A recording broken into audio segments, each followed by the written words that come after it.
যুগ ভাই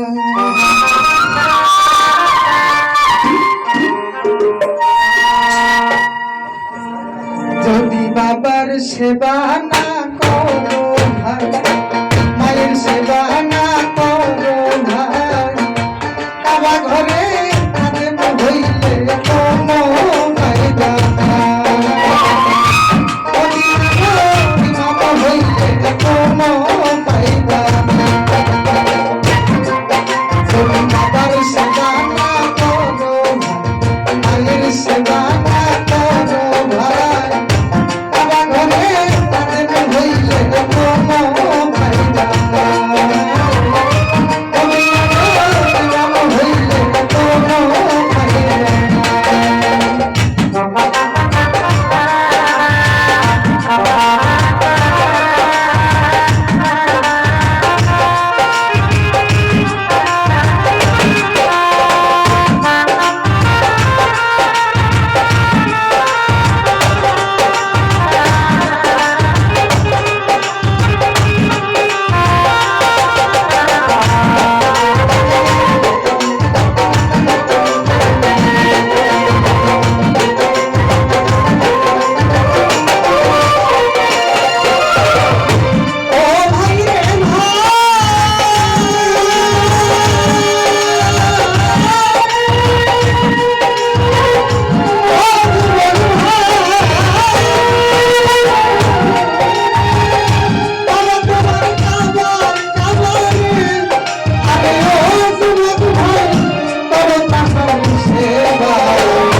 আমার নবীজি যখন 6 বছর বয়স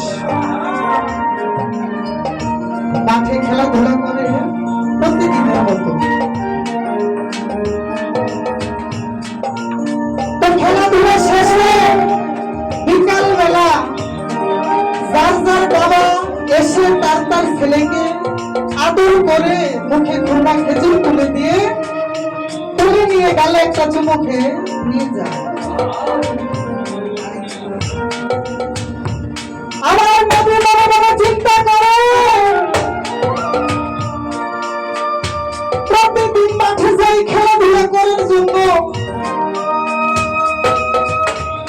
যার যার বাবা এসে তার ছেলেকে নিয়ে যায়, ওই আমার বাবা তো আসলো না,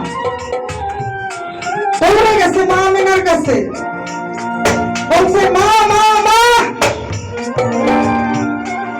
প্রতিদিন মাঠে খেলাধুলা করার জন্য যাই, যার যার বাবা এসে আদর করে মুখে খুলনা খেজুর তুলে দিয়ে তুলে নিয়ে চুমা খেয়ে যায়। মা, আমার বাবা তো একদিন আসলো না, আমার বাবা কি যায় না? এই কথা শোনার পরে মা মেয়েরা চোখে পানি ধরে রাখতে পারে না।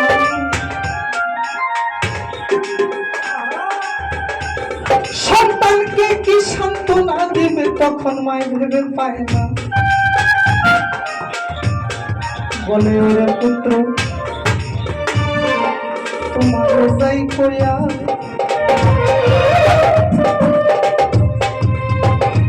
তোমার বাবা আছে কি না কথাটা তুমি জানতে চাও কি না আমাদের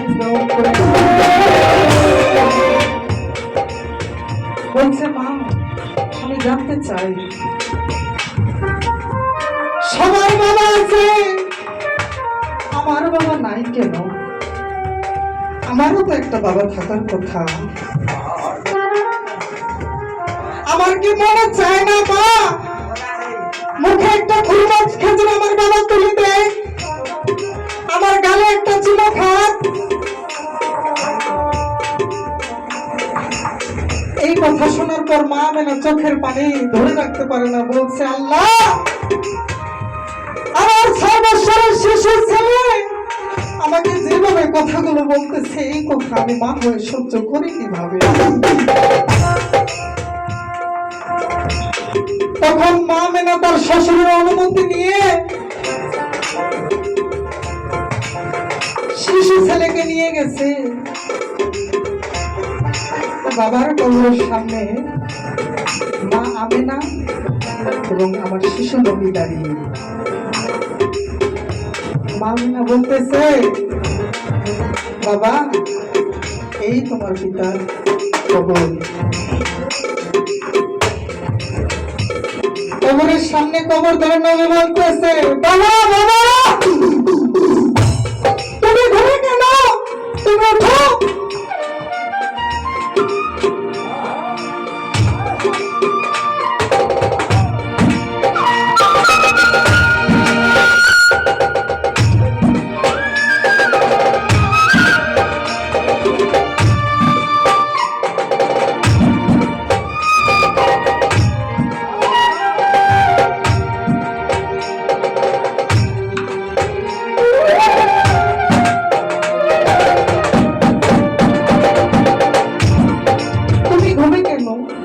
তুমি ওঠো। প্রতিদিন মাঠে খেলাধুলা করার জন্য যাই, বিকেলবেলা আমার বন্ধুদের বাবা এসে আদর করে মুখে খুরমা খেজুর তুলে নিয়ে গালে চুমো খেয়ে নিয়ে যায়। তুমি একদিনও আসো না বাবা, এক মুহূর্তের জন্য হলে তুমি বাবা আমার কাছে আসো, আমাকে কোলে নাও, আমার মুখে একটা খুরমা খেজুর তুলে দাও, আমার গালে একটা চুমো খাও, আমার আর কিছু চাওয়ার নাই। এই কথা শোনার পর আল্লাহ তাআলা বলেন, হে আজরাইল, তুমি যাও মা আমেনার জানটি কবজ করে আমি নিয়ে আসো গিয়া।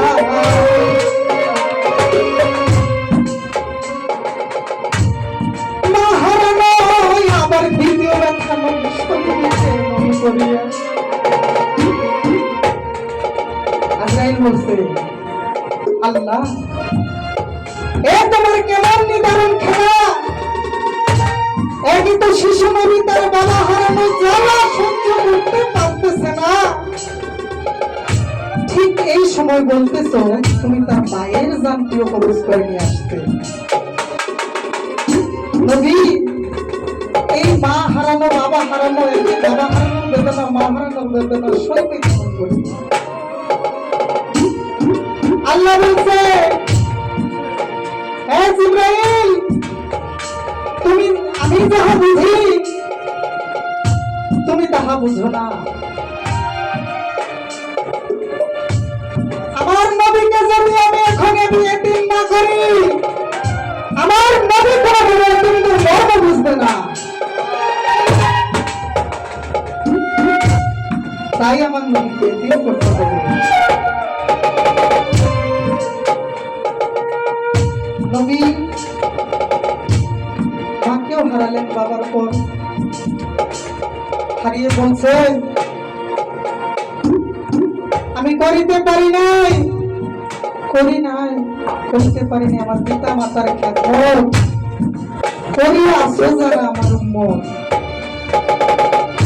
তখন বলছে রাব্বির হাম হুমা কামা রাব্বানি সাগীরা, রাব্বির হাম হুমা কামা রাব্বানি সাগীরা, রাব্বির হাম হুমা কামা রাব্বানি সাগীরা।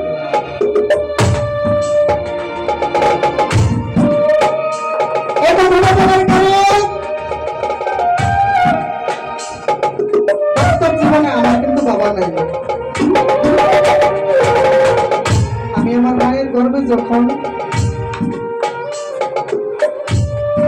আমার বাবা মারা যায়, তার 41 দিন আগে আমি পৃথিবীতে আসছি।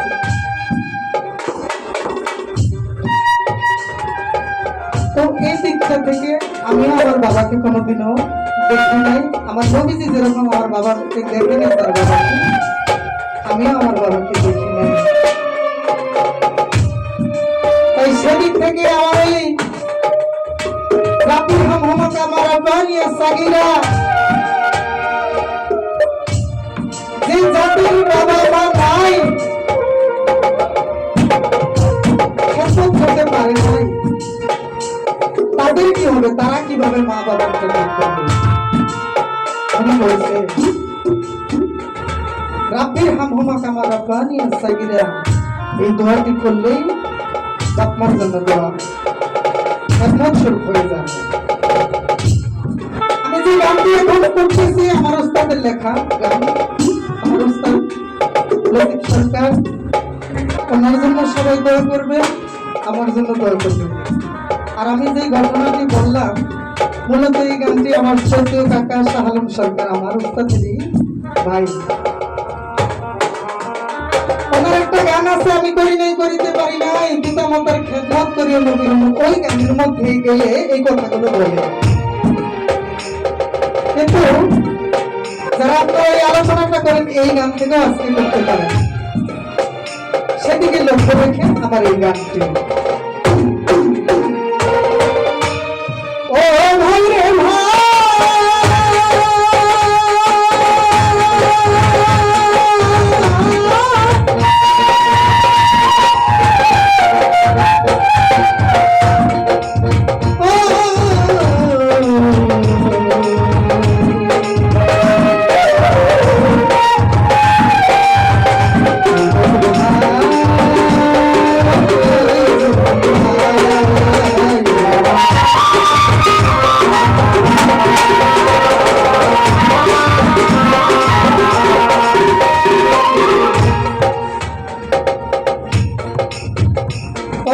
ভাই,